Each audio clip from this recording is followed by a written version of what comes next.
नमस्कार दोस्तों, मैं अनिल कुमार आज औरंगाबाद जिला के गोह प्रखंड के अंतर्गत आए हैं, जहां पे कृष्ण जन्माष्टमी बहुत ही धूमधाम से मनाई जाती है और दोस्तों साथ में जुलूस भी निकाली जाती है। तो हमारे साथ मौजूद हैं कृष्ण सामाजिक सेवा संघ के अध्यक्ष और संयोजक। तो आज हम इनसे मुलाकात करेंगे और बातें करेंगे। सर, सबसे पहले मेरे चैनल में आपको बहुत बहुत स्वागत है।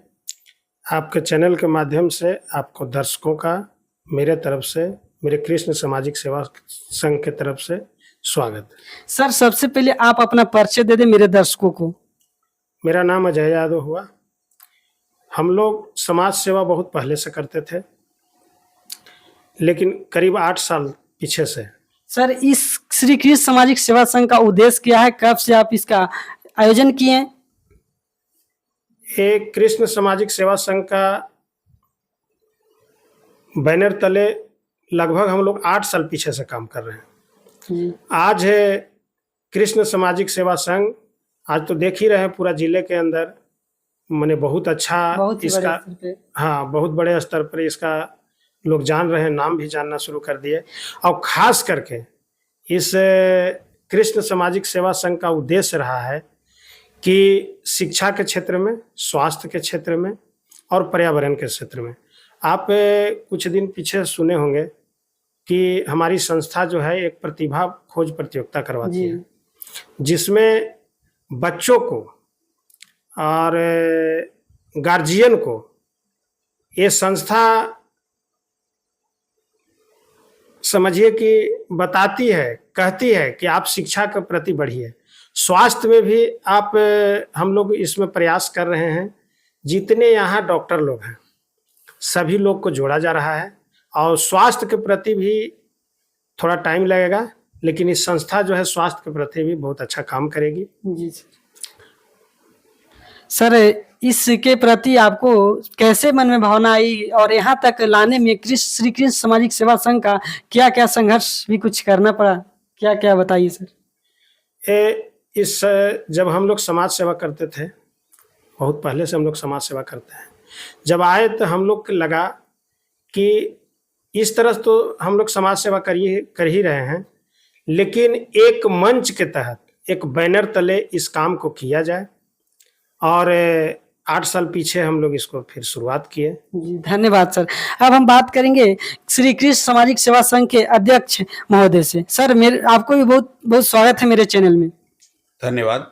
और मैं अपनी पूरी सामाजिक सेवा संघ की टीम की तरफ से आपको भी बहुत बहुत धन्यवाद देता हूं, स्वागत करता हूं। और आपके देखने वाले दर्शक, आपके चैनल को देखने वाले दर्शकों को भी मैं सामाजिक सेवा संघ की तरफ से बहुत हार्दिक स्वागत करता हूं। सर, आप अपना भी परिचय दर्शकों को दे दें। हमारा नाम दीपक दिनकर हुआ और मैं एक शिक्षक हूं और शिक्षक के साथ साथ समाज के साथ जुड़ करके अपनी सेवाएं दे रहा हूं, सामाजिक सेवा करता हूं। आप सर श्री कृष्ण सामाजिक सेवा संघ में के अध्यक्ष हैं, तो आप नया कुछ क्या किए इस सेवा संघ में आकर के? देखिए, बतौर अध्यक्ष मैं जो कुछ भी कर पा रहा हूं वो हमारी पूरी टीम जो हमारी है उसके ताकत पे, उनके सुझाव पे और उनकी कर्मठता पे ही कर पा रहा हूं। जब हम अध्यक्ष के पद पे आए तो हमने कोशिश किया कि बतौर शिक्षक मेरी ये रुझान रहा कि मैं शिक्षा की तरफ इसको लेकर जाऊं। और जैसा कि हमारे संरक्षक महोदय ने बताया, प्रतिभा खोज प्रतियोगिता का हम लोगों ने आयोजन किया। और मैं एक बात और आपको बताना चाहूँगा कि ये प्रतिभा खोज जो प्रतियोगिता होती है, इसमें पूरे प्रखंड भर के तमाम निजी संस्थान या सरकारी संस्थान, ये सब बच्चे इसमें अपीयर होते हैं, शामिल। सर, ऐसा पहली बार देखे हैं कि पर्व और त्योहार के साथ साथ शिक्षा को भी आपने साथ लेकर के चला। आपका यह मन में कैसे सवाल आई कि मैंने शिक्षा भी जरूरी है और पर्व भी जरूरी है?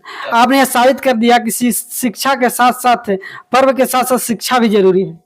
सर, मैं साबित अभी कुछ नहीं कर पाया हूँ, मैं प्रयास कर रहा हूँ। जहाँ तक आपका सवाल है धर्म के साथ या पूजा पाठ के साथ शिक्षा का, तो मैं ये कहूँगा कि समाज में धर्म की स्थापना का मतलब सिर्फ पूजा पाठ नहीं है।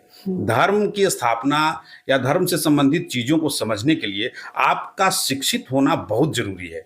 जब आप शिक्षित होंगे तब आप यह समझ पाएंगे कि शिक्षा के माध्यम से धर्म कितना बड़ा और बृहद और विस्तृत है। जैसे धर्म का मतलब होता है न्याय की रक्षा। न्याय अर्थात अन्याय को सहना भी न्याय की श्रेणी में नहीं आता है। तो जब तक आप शिक्षित नहीं होंगे, जब तक हमारा समाज, हमारी आने वाली पीढ़ी शिक्षित नहीं होगी, तब तक उसे कैसे पता चलेगा अपने अधिकारों के बारे में, अपने भविष्य को और सुदृढ़ करने के बारे में। तो हमने सोचा कि चूंकि हमारा ये क्षेत्र जो गो है, ये शिक्षा के क्षेत्र में थोड़ा पिछड़ा हुआ था, जी सर।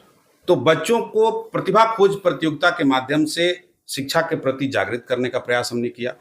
सरकारी संस्थान या निजी संस्थान में जो भी बच्चे पढ़ रहे हैं, जब वो कंपटीशन में आए, हमारे प्रतिभा खोज प्रतियोगिता के माध्यम से जब वो बैठे, तो उन्होंने स्वयं का आकलन किया कि हम कहाँ हैं। उनको जब पुरस्कृत किया गया तो दूसरे बच्चे भी प्रेरित हुए कि अगर इस तरीके से हम पढ़ाई करते हैं, अच्छा करते हैं, तो हमारा एक सम्मान होता है समाज के सामने, सभी लोग हमारी जो है सराहना करते हैं। तो शिक्षण संस्थानों में भी पढ़ाई के प्रति रुचि बढ़ी, बच्चों में भी पढ़ाई के प्रति रुचि बढ़ी। और हम शिक्षक हैं, हमारे साथी शिक्षकगण जो प्रखंड भर के सरकारी शिक्षा सेवा में जो अपनी सेवाएं दे रहे हैं शिक्षक, उन लोगों ने भी बड़ा योगदान किया। आपको मैं एक चीज़ बताऊं, लगभग 50 से 60 जो सरकारी शिक्षक हैं, वो वीक्षण का कार्य इस प्रतिभा खोज प्रतियोगिता में करते हैं, अपनी सेवाएं निःशुल्क देते हैं। श्री कृष्ण सामाजिक सेवा संघ जो छात्र टॉप करते हैं एग्जाम में, उनके लिए क्या क्या सुविधाएं हैं सर? सर फिलहाल श्री कृष्ण सामाजिक सेवा संघ जो है वो पिछले बार ही हम लोगों ने इसकी स्थापना की थी। हमारा जन्माष्टमी महोत्सव 8 वर्षों से लगातार चल रहा है। सामाजिक सेवा संघ के तहत जब हम लोगों ने कार्य को शुरू किया, तो हमारी एक ब्लूप्रिंट है कि हम बच्चों को शिक्षा के क्षेत्र में अधिक से अधिक मदद करें। वैसे वर्ग जो वंचित वर्ग हैं, जहाँ पे पैसे के अभाव में शिक्षा बहुत अच्छे स्तर की नहीं प्राप्त हो रही है, उन बच्चों को भी हम मदद करेंगे। तो अभी तो हम जो बच्चे चयनित होते हैं उनको पुरस्कृत करते हैं, उनको हौसला अफजाई करने के लिए। आगे भविष्य में संरक्षक महोदय के साथ और पूरी टीम के साथ हम लोग बात करके ये अपना विचार रख रहे हैं कि बच्चों को हम गोद लेने का प्रयास करेंगे और उनकी आगे की पढ़ाई जहाँ तक हम सक्षम होंगे वहाँ तक हम मदद करेंगे, ताकि वो आगे पढ़ सके, अपने भविष्य में आगे कुछ बन सके। जी सर।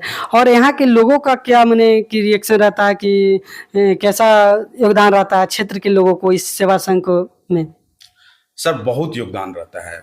मैं आपके चैनल के माध्यम से जो भी हमारे क्षेत्र के जनता जनार्दन, हमारे गार्जियन, अभिभावक, साथी, मित्र जो भी देख रहे हैं, उन सबको मैं धन्यवाद दे रहा हूं कि आज जो कुछ भी हम कर पा रहे हैं, आपके सहयोग, आपका संबल और आपका प्रेम ही है जो सामाजिक सेवा संघ को यहाँ तक ला रहा है और इस तरीके का कार्य जो समाज के हित के लिए है उसे करने की प्रेरणा दे रहा है। जी जी। आपके सामाजिक सेवा संघ का आगे का उद्देश्य क्या है सर? सर हमारा सामाजिक सेवा संघ जो है वो हम लोग 4 अहम बिंदुओं पे काम कर रहे हैं, जिसमें स्वास्थ्य, शिक्षा, पर्यावरण और संस्कृति। संस्कृति इसलिए जरूरी है कि संस्कृति से जब तक आप जुड़े नहीं रहेंगे तब तक आपको अपने वजूद का, हक का, अपने होने की अहमियत का पता नहीं चलता है। तो संस्कृति वहाँ पे जरूरी है कि हम उसको आगे लेके बढ़ें। जो हमारी लेगेसी है, जो हमारी परंपरा है, उसको भी अक्षुण्ण रखा जाए। शिक्षा इसलिए जरूरी है कि जब तक आप शिक्षित नहीं होंगे तो चीज़ों को आप उस लेवल पे नहीं देख पाते हैं, आप अपने आप को उतना आगे की ओर नहीं ले जा पाएंगे। स्वास्थ्य इसलिए जरूरी है कि स्वास्थ्य के प्रति भी आप ध्यान देंगे। हमारा समाज स्वस्थ होगा तो एक स्वस्थ समाज एक स्वस्थ विचार को जन्म देगा। और शिक्षा, स्वास्थ्य, संस्कृति और पर्यावरण इसलिए जरूरी है सर कि पर्यावरण अगर सुरक्षित है तो मानव जाति सुरक्षित है। जी सर। सर 2025 के लिए श्री कृष्ण जन्माष्टमी के लिए क्या क्या तैयारियां सर हैं?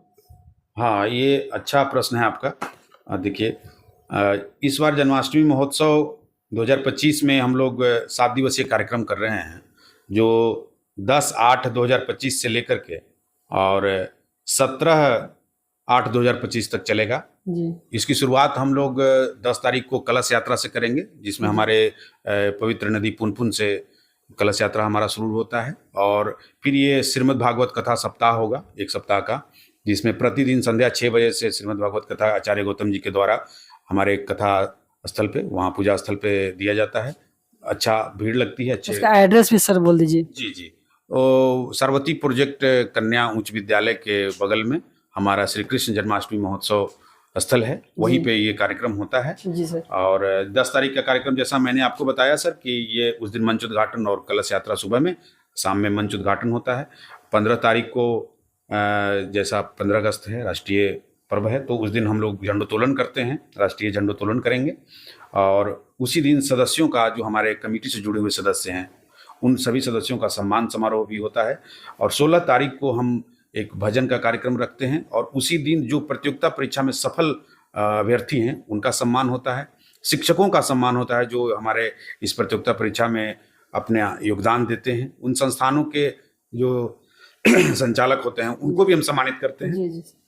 उसके साथ पुरस्कार वितरण, और संध्या रात्रि में जन्मोत्सव का कार्यक्रम होता है, झांकी होता है, और बड़ा मनोरम दृश्य होता है। जी सर, देखे श्री हैं। कृष्ण जी का जन्मोत्सव मनाया जाता है। बहुत ही बड़े स्तर पर हाँ, होता है। झांकी का कार्यक्रम इधर मैं आपको बताऊं कि वाराणसी के और कोलकाता से जो लोग आते हैं, टीम लेकर आते हैं, वो अपना जन्मोत्सव की झांकी को प्रस्तुत करते हैं।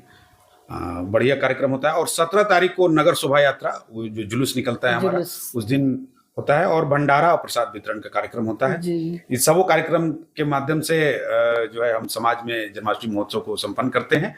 और एक चीज, एक अपील मेरी रहेगी आपसे भी कि आप भी पधारें, और आपके चैनल के माध्यम से आपके सारे दर्शकों को, जहां तक आपकी आवाज पहुंच रही है, जो भी लोग आपको देख रहे हैं, उनको मैं आमंत्रित कर रहा हूं, उनको प्रणाम करता हूं, और उनको सादर आमंत्रण कर रहा हूं कि आप जन्माष्टमी महोत्सव में पधारें। श्री कृष्ण सामाजिक सेवा संघ के तमाम लोगों की तरफ से, तमाम कमेटी की तरफ से मैं आपको आमंत्रित कर रहा हूं।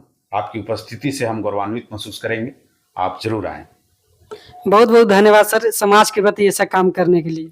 बहुत बहुत धन्यवाद आपका भी।